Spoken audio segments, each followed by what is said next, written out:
ลิตภัณฑ์ PMN เป็นผลิตภัณฑ์อาหารเสริมที่มีสารสกัดจากถังเซาเห็ดลินจือและแคลเซียมแอลคาเบต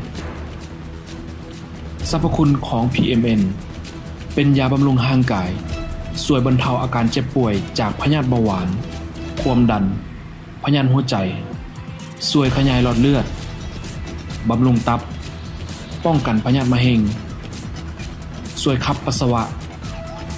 ช่วยเสริมสมรรถภาพทางเพศช่วยรักษาอาการปวดคอประดงช่วยบรรเทาอาการหอบหืดเจ็บประจำเดือนลิดสีดวงทวารช่วยบ่ให้เมื่อยง่าย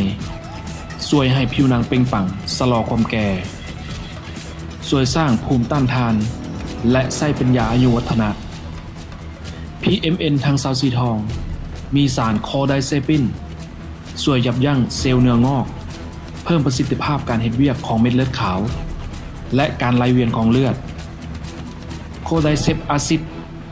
ช่วยดึงออกซิเจนออกมาใช้ได้เป็นอย่างดีร่างกายจึงมีพลังงานอดทนต่อการออกกำลังกายและช่วยให้ผู้ป่วยฟื้นตัวได้ไวขึ้นซูเปอร์โรไซดิสมูเทสหรือ SOD ช่วยต้านอนุมูลอิสระและชะลอความแก่โพลีแซคคาไรด์ช่วยเสริมภูมิคุ้มกันบรรเทาอาการภูมิแพ้ควบคุมเบาหวานคำเตือนเด็กน้อยและผู้หญิงถือพาบุคคลกิน